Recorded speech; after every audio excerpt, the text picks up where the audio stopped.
মাওলানা মুহাম্মদ ওয়া আলা আলি সাইয়্যিদিনা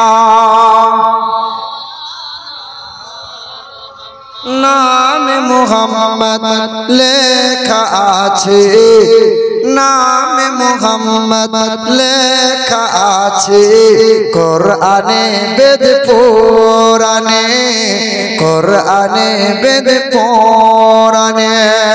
ওই নবীর নাম জপিলে,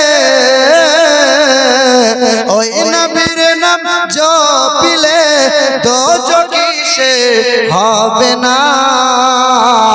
মায়ামিনা তোমার ঘরে কে এসেছে বলো না, মায়ামিনা তোমার ঘরে কে এসেছে দেখো না।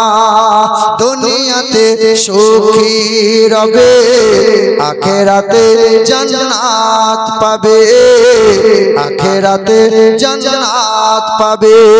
যারা হবে দিল থেকে,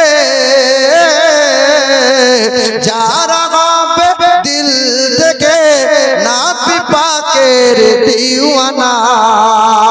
মায়ামিনা তোমার ঘরে কে এসেছে বলো না, কে এসেছে বলো না।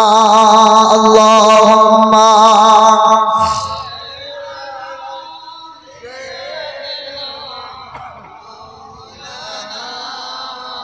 ওয়া আলা আলি সাইয়্যিদিনা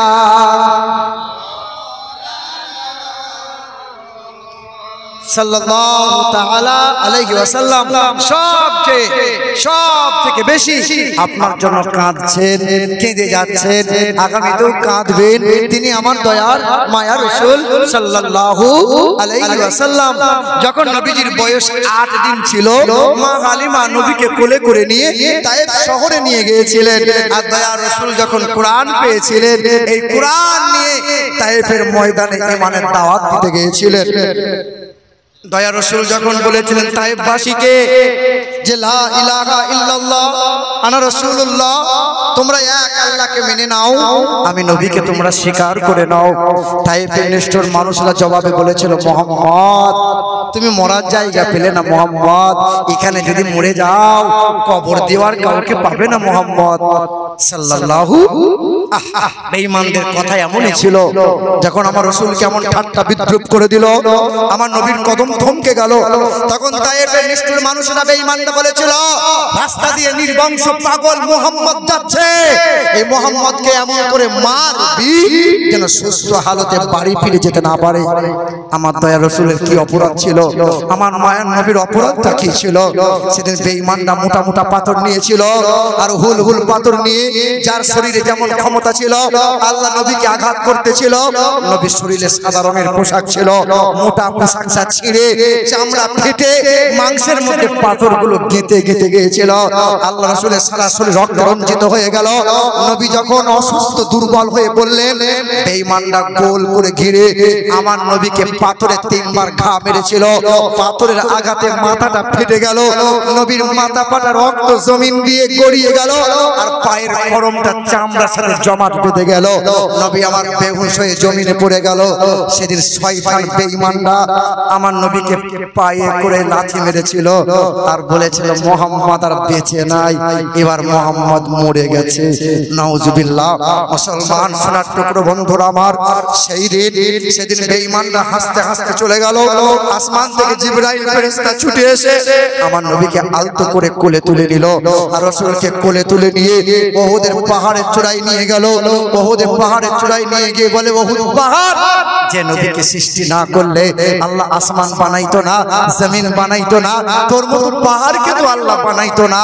আজকে তোর কোলে আমার নবীকে একবার শোয়াবো, একটু নরম বিছানা হয়ে যা না। আজও হাজিরা হজ করতে গেলে এই চর্মচোখে পাহাড়ের চূড়ায় উঠে যদি পারে দেখতে পাবে এখনো সমতল হয়ে গেছে, এখনো সমতল রয়ে আছে। নবীকে আলতো করে শুইয়ে দিলেন। জিবরাইল ফেরেশতা নবীর মাথার উপরে পাখনা করে হাওয়া করেছিলেন। আল্লাহ রাসূলের চোখটা খুলে বলছেন, জিবরাইল আমার ভাই জিবরাইল আলাইহিস সালাম, কি হয়েছে বলো, তুমি কাঁদছো কেন ভাই জিবরাইল? সেদিন আল্লাহ রাসূলের সামনে কাঁদে আর বলে, ইয়া রাসূলুল্লাহ, আপনাকে এমন করে কষ্ট দিয়েছে, আপনাকে এমন করে ব্যথা দিয়েছে, আপনার সাথে এমন বেয়াদবি করেছে, আমি শুধু জিবরাইল নয় গো ইয়া রাসূলুল্লাহ, আসমান থেকে কোটি কোটি ফেরেশতা জমিনে নেমে এসেছে, যাদের আগমনের কারণে আজকে সূর্যের কিরণটা আজকে আড়াল হয়ে গেছে। আপনি একবার অর্ডার দেন ইয়া রাসূলুল্লাহ, বেঈমানগুলোকে ধূলিসাৎ করে দেব। সেদিন আল্লাহ রাসূল বলেছেন, না না ভাই জিবরাইল, তারা আমাকে চিনতে পারেনি, তারা আমাকে বুঝতে পারে নাই, কাউকে প্রতিশোধ নেওয়া লাগবে না। সেদিন আল্লাহ রাসূলের সামনে কাতর কণ্ঠে, আলতো কণ্ঠে দয়া রাসূলকে বলছেন, ইয়া রাসূলুল্লাহ, এত কষ্ট হচ্ছে আপনার, আল্লাহ পাক আপনার যন্ত্রণা কষ্টগুলো, ব্যথিত হবার কষ্টগুলো আল্লাহ শুনতে চেয়েছে, একবার আপনি বলুন না আপনার কোথায় কোথায় কষ্ট হচ্ছে।